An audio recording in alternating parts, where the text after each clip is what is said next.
سلام دوستان خوبم. امیدوارم روز و شبتون به خیر و نیکی باشه. ششمین قسمت از دنیای جالب و پر رمز و راز داستان‌های ضرب‌المثل‌های زبان و ادبیات کهن فارسی رو با هم گوش میدیم. چشمان زیباتون رو به روزمرگی‌های دنیای امروزی ببندین و جرعه آرامش رو به خودتون هدیه بدین. من سودابه هستم و خوشحالم که با شما همراه شدم. لطفاً تا انتهای داستان همراه من باشین و لذت ببرین. این ضرب المثل 1 کلا 40 کلا، داستانی کهن از تحریف و بزرگنمایی خبرها. عزیزانم، 2 روایت از این ضرب المثل وجود داره که من امروز هر دو رو براتون نقل میکنم. حالا بریم سراغ اولین روایت. در دل طبیعتی سرسبز و آسمانی لاجوردی، روزگاری کلاغی مادر مشغول رسیدگی به جوجه کوچیک خودش بود. این جوجه تمام دنیای اون بود. عزیزترین داشتش در این دنیای بزرگ. مثل همه بچه ها که تمام دنیای مادر و پدرشون هستن. روزی از روزها که هنوز جوجه کلاغ پر زدن و یاد نگرفته بود، ناگهان اتفاقی رخ داد. طوفانی در گرفت و جوجه کوچیک با لونه از درخت افتاد پایین و در دل بوته ها گرفتار شد. نوک کوچیک و ناتوانش از لابلای برگا بیرون زده بود. مادر آشفته و پریشون به هر طرف نگاهی انداخت تا بالاخره پیداش کرد. کلاغ مادر خیلی ترسیده بود و با خودش میگفت آیا جوجهش زنده میمونه؟ آیا میتونه نجاتش بده؟ با دلواپسی از لونه فاصله گرفت تا از کلاغ دیگه کمک بگیره. نفس زنون گفت جوجم افتاده، در میون بوته‌ها گیر کرده، نمیتونم تنها اونو بیرون بیارم، کمکم کن. کلاغ دومم با نیت کمک و خیرخواهی سریع پرواز کرد تا کلاغای دیگر رو باخبر کنه. اما شاید به عمد، شاید بی اختیار، شاید از روی اضطراب جمله‌ای به این خبر اضافه کرد. شنیدی؟ جوجه مامان کلاغه افتاده و انگار بالش آسیب دیده. باید بریم کمکش کنیم. و این آغازی بود بر قصه‌ای که تا امروز در دل زبان ما باقی مونده. کلاغ سوم خبر رو که شنید نگران شد، اما وقتی میخواست خبر رو به کلاغ چهارم نقل قول کنه، باز هم جمله‌ای به اون اضافه کرد. جوجهش افتاده، بالش شکسته، نوکش هم گویا ترک برداشته.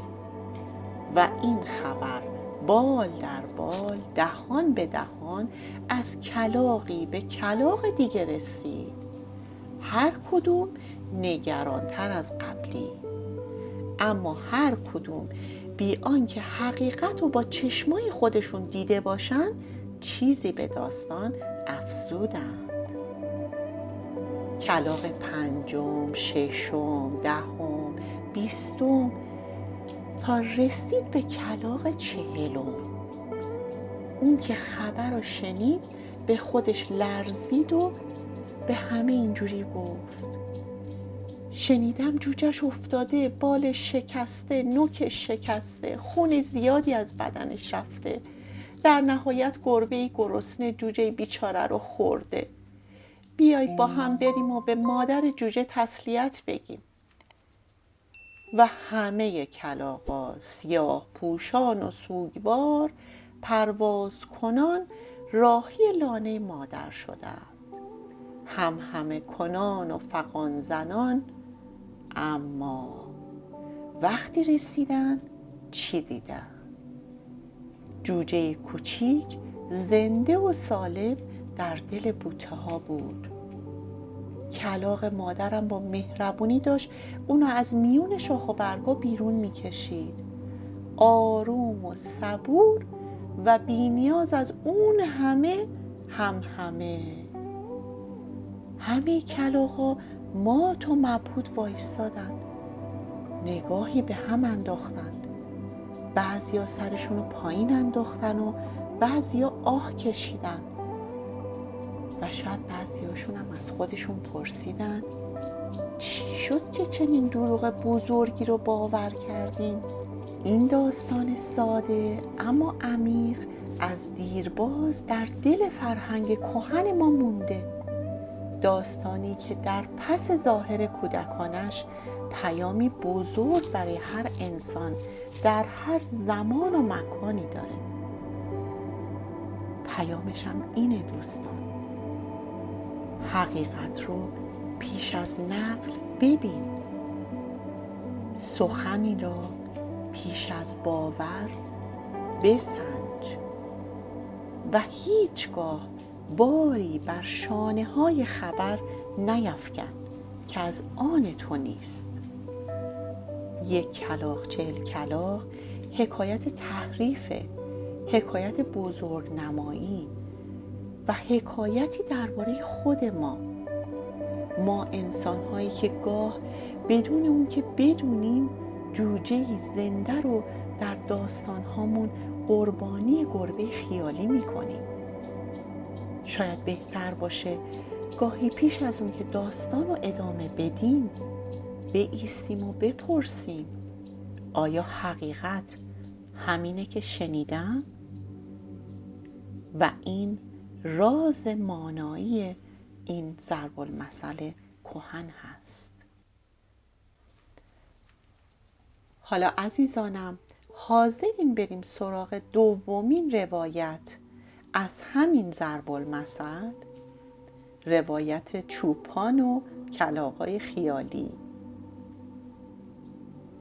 روزی روزگاری در دل کوهستان‌های سرسبز کردستان زیبا، در روستای کوچیک که دور تا دورش کوههای بلند و درختان بلوط و بادوم وحشی احاطه کرده بودند، چوپانی با همسرش زندگی می‌کرد. چوپانی خوشقلب و زحمتکش، اما تو زندگیش یه مشکل بزرگ داشت. هر خبری از خونش مثل شعله آتیش تو علفزار خشک سری پخش میشد، دهان به دهان بین مردم روستا میچرخید و آخرشم با 1000 جور تغییر و تحریف دوباره به گوش خودش میرسید. مثلا اگر صبحانش نیمرو بود، شب کل روستا خبر داشتن که آش نظری داده. اگه زنش مریض میشد، فرداش همه میگفتن زنشو مار گزیده در حال جون دادن. هر خبر کوچیکی مثل دود توی تمام کوه و دشت پخش میشد و اونقدر شاخ و برگ میگرفت که خود چوپانم آخر سر شک میکرد که ای بابا اصل ماجرا چی بود اصلا. چوپان که از این شرایط خسته شده بود با خودش فکر کرد و نقشه زیرکانه‌ای کشید.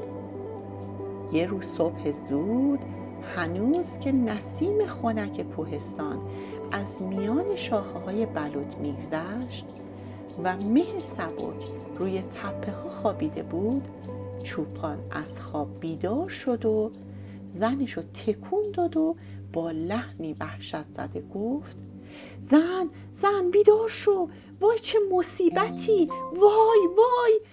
زن هراسان از جا پرید و با چشمانی گرد شده پرسید چی شده مرد؟ چوپان نفس زنان و با حال آشفته گفت همین الان یک کلاغ سیاه از گوشم بیرون زد و پرواز کرد و رفت. خودم دیدم، خودم حسش کردم. زن بیچارم که نگران شده بود و هم انگار حرفشو باور کرده بود با دلسوزی گفت وای کلاغ از گوشت؟ چوپان دستی به سرش کشید، آهی کشید و گفت جان خودت، خودم دیدم که بال زد و رفت، ولی خدا رو شکر حالم خوبه. فقط به کسی نگی و نمیخوام مردم فکر کنن عقل از سرم پریده. زن سری تکون داد و گفت قول میدم به کسی نگم، خیالت راحت، بین خودمون میمونه. و اینجا بود که نقشه چوپان درست طبق پیشبینی شروع شد. چوپان رفت و مثل همیشه به کار خودش مشغول شد و گوسفندان رو برای چرا به کوه و دشت برد. اما همسر مهربان و ساده دلش طاقت نیاورد و این خبر عجیب و در گوش زن همسایه زمزمه کرد تو رو خدا به کسی نگی، اما شوهر من گفت کلاغی از گوشش بیرون اومده. زن همسایم که کنجکاوی در چشماش برق میزد همون موقع این راز رو به شوهرش گفت. شوهرش هم با دقت گوش داد، اما وقتی ماجرا رو برای دوستش تعریف کرد چیز دیگه‌ای تحویلش داد. شنیدی؟ میگن امروز 2 کلاغ از کله چوپان بیرون پریده. تا ظهر نشده خبر به بچه‌های روستا هم رسید. بچه‌ها که عاشق داستان‌های عجیب بودن تا تونستن به اون رنگ و لعاب دادن. بابام گفت صبح 5 کلاغ از دماغ چوپان پریده بیرون. بابام خودش دیده. تا غروب نشده در قهوه‌خانه روستا همه میگفتن که چوپان بیچاره امروز صبح 40 کلاغ از گوشش زده بیرون. عقلشو کلاً کلاغا بردن. و درست همون لحظه چوپان خسته و گرسنه وارد قهوه‌خونه شد. همه با چشای گرد به اون زل زدن. پیرمردی با لحنی جدی پرسید حالت خوبه پسر جان؟ شنیدیم صبح چیزی از گوشت بیرون زده. چوپان خنده‌ای زورکی زد و گفت حالم خوبه، خیلی هم خوب. اما دلش قنج رفت که داستان به کجا رسیده. در گوشه قهوه خونه نشست و منتظر موند. ناگهان مردی دیگه گفت میگن 40 کلاغ از گوشت پریده بیرون، راست میگم؟ و چوپان نیشخندی زد. نقشش جواب داده بود. فهمید که راز خونش نه از دیوار و دودکش بلکه از زبون همسر ساده دلش به گوش همه میرسه و مردمم هر خبری رو مثل خمیر شکل میدن و بزرگترش میکنن. اون شب چوپان کنار آتیش هیزم در دل همون روستای سرسبز و زیبا در میان صدای جیرجیرک‌ها و بوی خاک بارون خورده به خودش گفت 1 کلاغ 40 کلاغ فقط یه ضرب المثل نیست، تو این روستا واقعیه. از اون روز یاد گرفت که هر رازی رو حتی از نزدیکترین آدم زندگیش مخفی نگه داره و بهتره به هیچ کسی نگه، وگرنه دیگه اسمش راز نیست و دهان به دهان میگرده و بزرگتر میشه، اونقدر بزرگ که خودت هم دیگه باورت نمیشه. خب عزیزانم، وقتش رسیده که چشمای زیباتون رو ببندین و با دلی آروم به یک کوهستان در فصل پاییز با درختان رنگارنگ و نسیمی روح نواز فکر کنید و آسوده بخوابید. تو ویدیو بعدی منتظر نگاه گرم و پرمهرتون هستم. تا داستانی دیگه، تنتون سالم، شبتون آروم و دلتون خوش.